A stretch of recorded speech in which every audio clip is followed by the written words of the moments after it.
Un groupe de personnes rassemble les étagères d'articles haineux, ils veulent créer une défense. Faites un cercle pour éviter les zombies, mais à mi-chemin, ils l'ont découvert, et l'un d'eux a frénétiquement. Il s'est précipité pour trouver quelque chose à mettre dans sa bouche pour satisfaire sa faim. Tout le monde à l'intérieur s'est battu. Reculé férocement en utilisant à la fois le spray et le soutien, empêchant les zombies de percer le ligne de défense. Après des efforts acharnés, le groupe a finalement atteint la tête de l'hélicoptère. Cependant, avant que le pilote n'ait eu le temps de démarrer, les zombies ont escaladé la clôture pour chasser. Et en plus d'un groupe de pirates qui était également présent dans le coin ludique. Avec le groupe de personnes quitter la ville en toute sécurité, l'histoire a commencé il y a plusieurs jours. Magno venait de se réveiller lorsque les nouvelles faisaient état d'un nouveau virus en raison du manque actuel. En ce qui concerne les traitements efficaces, de nombreuses régions du monde ont échappé à tout contrôle. Magno a l'habitude de cela. Il avait l'impression que ces virus étaient très loin de lui jusqu'à l'après-midi où il arriva au supermarché. Il a constaté que les gens qui venaient ici et achetaient des marchandises étaient stockés comme des fourmis. Il semble que la peur du nouveau virus se propage, mais le Magno ne suit pas tout le monde. Il a pris un sac de nourriture pour chat et est rentré chez lui. L'actualité apporte constamment de nouvelles nouvelles. À propos de l'épidémie dans le pays, on a continuellement découvert que 2 personnes ont été infectées le soir. Comme d'habitude, Magno a passé un appel vidéo à sa sœur. La sœur soudain avait l'air extrêmement sérieux, elle venait de recevoir un avis l'informant qu'elle allait embarquer sur un vol spécial aux îles Canaries ce soir, parce que son mari travaillait dans l'armée. Le gouvernement ont choisi une île comme refuge pour les membres de leur famille. Elle craignait que Magno ne soit en danger si elle était seule, alors elle espérait que demain Magno pourrait prendre un avion là-bas. Magno ne pouvait pas dormir de la nuit, il avait aussi une famille heureuse, mais un accident de la circulation soudain a pris la vie de sa femme s'il n'y avait pas eu l'hélicoptère de secours pour l'arrivée de l'hôpital. Magno serait probablement mort dans cet accident, cette fois-ci aux îles Canaries, pour se réfugier. Bien sûr, il est impossible de le laisser derrière soi. La station de radio apporte les dernières informations. De nouveaux variants du virus sont apparus et la période d'incubation a été raccourcie. Du moment de l'infection à l'apparition des symptômes en quelques minutes seulement, en peu de temps. Après que Magno et le chat soient venus s'inscrire pour monter à bord de l'avion, mais quand je vérifiais les billets, l'écran a soudainement montré que tous les vols étaient suspendus, puis les téléphones de tout le monde ont sonné. En même temps, il s'est avéré que le gouvernement a envoyé un message d'avertissement, déclarant: l'ensemble du pays a entré dans l'état d'urgence. Un passager est soudainement devenu fou et est entré de force. Le portillon d'embarquement, lorsque l'agent de sécurité s'est levé dans les airs, l'arme qu'il avait à la hanche a été arrachée. Par le passager, tout le monde a paniqué et ils se sont précipités hors de la vaisselle de l'aéroport. Magno a suivi le flot de personnes qui s'enfuyaient, mais bientôt, il s'est retrouvé coincé sur le chemin du retour. Les routes à l'intérieur et à l'extérieur de la ville sont sérieusement embouteillées. Plus Magno attendait, plus il se sentait frustré, sachant que dans un court laps de temps, la route n'a pas pu être dégagée. Il a dû jeter la voiture sur le bord de la route et prendre le chat pour une promenade à la maison. À la tombée de la nuit, le Magno s'approcha de sa propriété. À côté de lui, une ambulance. Je suis passé, il tourna la tête pour regarder et vit que la maison du voisin était entourée de soldats. Une route d'isolement mène directement à la maison. Magno s'est demandé: je ne comprends rien. Bientôt, les voisins furent emportés par 2 soldats arrivés à la maison. Magno, il ne pouvait toujours pas du calme, il ne s'attendait pas à ce que ce virus terrifiant arrive si rapidement. Rêver et dormir jusqu'au matin. Magno a été réveillé par le bruit du téléphone de sa sœur. À ce moment-là, elle était arrivée dans les îles Canaries. Elle a révélé à Magno une nouvelle: le gouvernement, parce qu'en ordre pour contrôler l'épidémie, a décidé d'établir une zone d'isolement pour y concentrer les gens. Mais du côté militaire, il y avait beaucoup de gens qui s'y opposaient parce que plus il y a de personnes dans un endroit, plus ce sera dangereux. Elle a conseillé à son frère de rester dans la maison quoi qu'il arrive. Après avoir éteint le téléphone, Magno a prévu d'aller au supermarché pour acheter d'abord quelques produits de première nécessité. Mais il n'y a pas peu de gens qui pensent comme lui. Les articles sur les étagères ont été emportés. Magno demande beaucoup de travail pour obtenir quelques boîtes de nourriture, voir l'avion de chasse survoler le Magno. Il a paniqué et a couru à la station-service à côté de lui. La boutique ici a fermé il y a quelques jours. Il y a aussi quelques fournitures, et quand il eut fini de rassembler ses affaires et qu'il fut sur le point de partir, le vendeur s'est soudainement précipité avec un bras blessé. Il défie tout et s'enferme. Le magasin ensuite, il y avait quelques autres personnes qui venaient de s'épuiser. Soudain, une personne s'est précipitée au policier par derrière. Magno a instinctivement couru pour le bloquer après avoir ramassé la bouilloire. Il vit soudain l'autre personne courir vers lui. Des coups de feu ont retenti dans l'arrière. La police. L'officier venait de tomber et a tiré sur la cible. À ce moment, le vendeur en magasin a également Transformé en prisonnier, Magno a vu que le monde changeait, si vite il ramassa son sac. Et je suis parti précipitamment d'ici. Arrivé à la maison, il a suivi les instructions de sa sœur fortifiée. Votre maison de l'intérieur, il y a même un dispositif de surveillance installé devant la porte. Ce soir-là, un groupe de soldats est venu dans le quartier et a frappé aux portes une par une. Ils ont commencé pour organiser la mise en quarantaine des personnes à l'endroit désigné. Magno et Mel allongés sur le sol, sans bouger. Même si les soldats à l'extérieur ont frappé à la porte, ce n'est que lorsqu'ils se sont fatigués de l'appel, ils sont allés dans une autre maison dans l'immédiat, 2 semaines après le. Grâce à l'actualité de la réticence de l'énergie solaire à survivre, mais la nourriture dans la maison a disparu.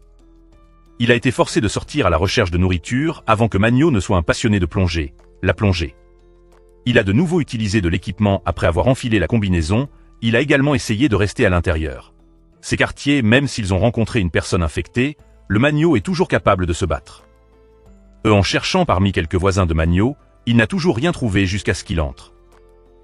Lors d'une journée portes ouvertes, il a soudainement rencontré une vieille femme. Il s'est avéré qu'elle était paralysée des 2 jambes. La fille s'est mariée auparavant. Quand elle est partie, personne n'a fait attention à elle. Magno est très sympathique à la vieille femme, mais il n'avait plus beaucoup de nourriture pour elle. La vieille dame est partie. Elle connaissait la situation dans cet endroit est très bonne en fin de compte. La vieille femme a demandé au Magno de gagner beaucoup de nourriture. J'ai même trouvé une moto satisfaisante. De cette façon, il peut aller plus loin que la collecte de fournitures. La vie des 2 personnes est stable. Magno pense qu'avoir quelqu'un pour être ami avec lui, c'est vraiment bien. Espérons qu'ils pourront vivre ainsi jusqu'à la fin de l'épidémie. Ce soir-là, la femme a dit à Magno d'ouvrir la radio à l'intérieur. Elle se transforma en une voix de femme. Elle a dit que la quarantaine, la zone établie par le gouvernement, était hors de contrôle. S'il y a des gens qui sont encore en vie, ils peuvent aller jusqu'à l'embouchure de la rivière Arusha. Elle conduira le navire qui emmènera les gens à la île Canaries. Magno a écouté, mais était extrêmement heureux. N'est-ce pas le refuge de ma sœur? Il décida que demain, il emmènerait la vieille femme à l'embouchure de la rivière pour qu'elle se rassemble, mais elle a refusé au motif que ses jambes étaient paralysées et qu'il n'était pas facile de marcher. Magno était très sincère en disant qu'il n'abandonnerait aucun de ses coéquipiers. Tôt le lendemain matin, il a emballé toutes ses affaires et s'est préparé à informer la vieille femme, mais à l'autre bout de la radio, non. L'un d'eux a répondu. Magno eut immédiatement un mauvais pressentiment et se précipita vers la maison de la vieille femme. Voyant sur la table un bout de papier, espérant qu'il pourrait bien vivre de manière inattendue, elle est partie. Parce qu'elle ne voulait pas être un fardeau pour le Magno. Magno avait le cœur brisé en route. De dos, il était un peu désemparé. En conséquence, une personne infectée est tombée. Magno a fait de son mieux pour ouvrir la porte de la voiture pour souffler l'ennemi. Lorsque la personne infectée s'est à nouveau précipitée, elle s'est empressée de choisir. Il a levé son arme de quart et a tiré un coup de feu. Une fois rentré chez lui, il lava les flèches. Confirmé que vous ont apporté toutes les choses nécessaires. Magno a conduit sa moto vers l'embouchure de la rivière Arusha. Avant cela, il s'est rendu dans la zone de quarantaine la plus proche. Bien qu'il y ait encore un barrage routier, l'abri a été détruit. Les paroles qu'il a entendues à la radio n'étaient pas des mensonges. Cela semblait impératif pour aller aux îles Canaries, alors qu'il traversait une route de montagne des 2 côtés de la rivière. Il y avait beaucoup de personnes infectées. Magno a tourné l'accélérateur à fond et son dos était trempé. Consciemment, il a rencontré une zone de quarantaine temporaire. Magno décida de s'aventurer de l'autre côté de la rivière. De manière inattendue, un grand nombre de personnes infectées se sont épuisées dans la dose. Magno avait peur de tous. Son âme lourde a creusé le volant et s'est enfui de la zone de quarantaine. En conséquence, il a vu un tas de cadavres devant lui. Parce qu'il avait trop peur que le Magno tombe, la voiture a fait un tonneau. Sur le terrain, lorsque les personnes infectées étaient sur le point de changer, la moto a refusé d'exploser. Tout le long du chemin, il a dû abandonner ses affaires et courir vers les gens. Heureusement, cet endroit est très proche. Jusqu'à l'embouchure de la rivière, le vif Magno a suivi le chat et a voulu lui casser la jambe. Arrivé, mais la porte vitrée est trop faible. Très vite, il a été brisé par les fous infectés. Magno a couru de toutes ses forces vers la porte du coffre-fort. Ce n'est qu'alors que la queue des zombies peut être coupée. Il regardait la scène devant lui. Le Magno ne pouvait s'empêcher d'être heureux. L'histoire a beaucoup de bateaux, mais pas une seule personne. Je ne sais pas si la gentille personne à la radio a. Je viens de commencer, où j'ai déjà été infecté. Magno n'a pas le temps de s'en soucier autant. Il trouve rapidement un canoë et court vers les îles Canaries. Sur le chemin, il a rencontré beaucoup de bateaux renversés. Il était difficile d'imaginer ce qu'ils avaient traversé. Soudain, le canoë s'arrêta. Le Magno a rappelé à l'engin de remonter à la surface de l'eau, s'est avéré être piégé. Un cadavre Magno était désespéré, pourrait-il être pris au piège et mourir dans la mer? Inopinément. À ce moment-là, un grand bateau est arrivé au loin. Magno a fait un signe de la main avec excitation et a crié. Peu après, il a été récupéré sur le bateau de manière inattendue. Le propriétaire du bateau était un étranger. Il avait parlé par l'intermédiaire d'un interprète. Après avoir répondu à beaucoup de questions brisées, Magno a été pris en charge. Le salon par l'interprète, il était curieux de savoir pourquoi il ne voyait pas les autres survivants. Le visage de l'interprète changea immédiatement. Disons, Magno est la première personne qu'il rencontre cette nuit-là. Magno a vu une famille conduire un petit bateau qui venait demander de l'aide le lendemain matin. Il demanda au l'interprète vainqueur s'il voulait les sauver. Victor lui dit de ne rien demander. Magno était extrêmement perplexe. Seul sur la proue du bateau, j'ai vu que le petit bateau d'hier avait été ramassé. À côté de lui se trouvait un membre de l'équipage qui fouillait dans toutes sortes de choses. Magno a tout de suite compris. Je suis monté sur le bateau du voleur. Magno se faufile pour trouver Victor. Il devina que Victor était aussi contraint. Suggéra-t-il. Les deux hommes se sont enfuis ensemble. Je connais un hôpital qui a un hélicoptère, c'est juste. Il se trouve que Victor était l'un de leurs pilotes. Contre toute attente, Victor refusa franchement et rappelait le Magno que s'il veut vivre ne lui fait pas d'ennui. Magno ne pouvait penser qu'à un moyen de s'échapper. De son côté, cette nuit-là, il a emballé toutes ses affaires et s'est préparé à quitter la cabine soudainement. Se souvenir souvent de la lumière du jour, quelqu'un entrait et sortait de cette pièce à la porte blanche parce qu'il était curieux de monter sur le Magno et de se faufiler à l'intérieur. C'est là qu'il a soudain vu un membre de sa famille demander aide. Hier, seules 2 femmes sont portées disparues. Il s'empressa d'aller se débarrasser de l'éblouissement. L'homme a pleuré en disant qu'il voulait aller sauver sa femme et ses enfants immédiatement après. Il a été abattu par les gardes. Magno pensait qu'il allait certainement mourir cette fois-ci. Puis j'ai vu Victor arrive. Ce garde n'était pas sur ses gardes et a été soudainement attaqué. Magno sur le côté. De manière inattendue, Victor s'est sauvé. Il s'est avéré que Victor avait bien réfléchi. Il voulait pour s'enfuir avec le Magno. Quand il fit nuit, ils vinrent tous les deux sur le côté du bateau. Mais dès qu'il est descendu du canoë, il a été découvert par les gardes. Magno a immédiatement démarré le canoë. Victor se tenait derrière avec une arme à feu et ripostait au résultat de la balle dans la main. Heureusement, le canoë était hors de portée du projectile de la cible. Le Magno a garé le canoë sur le rivage et a emmené le vainqueur blessé dans un parking après avoir cherché une ronde. J'ai finalement trouvé une voiture qui pouvait être utilisée. Magno a pris Victor et a rapidement couru à l'hôpital. La blessure de Victor, si elle n'est pas traitée, lui coûtera certainement la vie. Les deux traversèrent une route nationale vide de loin.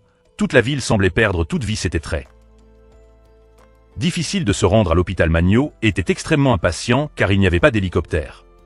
À la tête de l'hélicoptère à ce moment-là, un grand nombre de personnes infectées ont entendu le bruit. Se précipiter. Magno était en colère et a tiré une série de coups de feu pour s'occuper de tous. L'occasion de retrouver sa sœur a été brisée. Magno a décidé de s'occuper de la blessure de Victor d'abord, puis calculer ensuite, et lorsqu'il préparait les désinfectants dans le tuyau de ventilation. Le bruit des enfants qui bavardaient changea soudainement. Magno suivit curieusement la voie. Effectivement, il a vu 2 enfants dans une porte ventilée, mais à ce moment-là, une personne infectée est arrivée par derrière. Magno s'est retourné et a abattu l'ennemi avec un canon de décalage de manière inattendue. Il a fait un tel permis bruit dans lequel de nombreuses personnes infectées se sont précipitées. Magno mit la tête dans son cou et se hâta au bloc opératoire, mais Victor était introuvable lorsque la personne infectée était sur le point pour casser la porte et faire irruption dans le tuyau. Une femme médecin est apparue. Magno s'est rapidement glissé à l'intérieur. Pour échapper à la poursuite des infectés, il s'est avéré qu'il y avait une zone sûre dans l'hôpital. Le directeur, les médecins et les infirmières ont conduit les enfants à se cacher. Ici, Victor a été sauvé par tout le monde et amené ici. En premier, la blessure de Victor était si grave qu'il a dû subir une intervention chirurgicale immédiatement. Il n'a pas fallu longtemps avant que le docteur Lucia puisse retirer la balle du corps de Victor. Magno recherché pour savoir où l'hélicoptère était allé pendant le vol. Lucia l'emmena sur le toit où l'hélicoptère se garerait dans la cour arrière de l'hôpital lorsqu'il n'est pas utilisé. Malheureusement, les entrées et les sorties sont entourées de personnes infectées. Magno n'a pas voulu baisser les bras. Il courait constamment vers le toit pour observer le terrain. À ce moment-là, il a accidentellement j'ai découvert qu'un groupe d'éléments armés était entré en bas. Il s'est rendu compte qu'il s'agissait d'un groupe de des gens sur le bateau. Magno a suggéré que l'hélicoptère parte d'ici maintenant. Lucia immédiatement. Ils hochèrent la tête en signe d'approbation, car leurs provisions étaient presque épuisées. Le groupe a soigneusement traversé Le tuyau vit une porte verrouillée par Magno, à la recherche d'un cerf-volant électrique pour casser la serrure. Mais dès qu'il a cassé la porte, une personne infectée a fait irruption, et le directeur a immédiatement été renversé. Tout le monde a travaillé ensemble pour y faire face, mais l'habitude avait déjà été mordue par cela. Et il ne pouvait que regarder l'habitude partir. Lucie était très triste, mais elle avait une tâche. Et bientôt elle emmena tout le monde à la porte arrière de l'hôpital, regardant par la fenêtre. Il vit que l'extérieur était plein de gens infectés par le Magno, pensant, faisant une opinion audacieuse. Le client a versé les étagères dans un cercle qui enveloppe tout le monde à l'intérieur quand il s'est faufilé. À mi-chemin, il a été découvert par ces personnes infectées, mais même s'ils l'ont fait dans un court laps de temps. Bien sûr, il ne pouvait pas blesser les personnes à l'intérieur. Magno empêcha les prisonniers d'essayer. Pour grimper dedans, et à pousser l'étagère vers l'avant, il était très difficile de se rendre à l'entrée de là. Surface. Lucia verrouilla la porte et laissa tout le monde courir à l'intérieur, ne laissant qu'une étagère près du chemin. Victor monta rapidement dans l'hélicoptère. Bien que le Magno ait verrouillé la porte, il ne l'a toujours pas fait. Empêcher le groupe de prisonniers d'escalader la clôture au moment où il a été attaqué par le gardien de prison, il n'a pas pu s'échapper. Lorsque le capitaine a conduit les frères à la ruse, bientôt, ils ont tiré les prisonniers à l'extérieur de la porte et ont menacé Victor hors de l'hélicoptère. Magno s'est faufilé dans le pic et mouvement pour le vainqueur, puis il a coupé la serrure de la porte arrière. Un grand nombre de personnes infectées. Les gens ont accouru et le Magno a frappé derrière la porte de fer, attendant que les hommes du capitaine soient épuisés. Victor a démarré l'hélicoptère de façon spectaculaire. À l'heure actuelle, seuls quelques noms d'eux. Les gens sont restés. Magno balança sa lance pour s'occuper des derniers gars, puis sauta et attrapa la chaîne des hélicoptères. Après être passé par la première mort, tout le monde peut enfin aller dans un nouvel endroit de refuge. Mais alors qu'il était sur le point d'arriver aux îles Canaries, son téléphone a sonné à nouveau et il a reçu un appel de sa sœur de manière inattendue. Sa sœur était extrêmement paniquée et lui a conseillé son frère de ne pas venir ici parce que les îles Canaries ont également été ravagées par l'épidémie.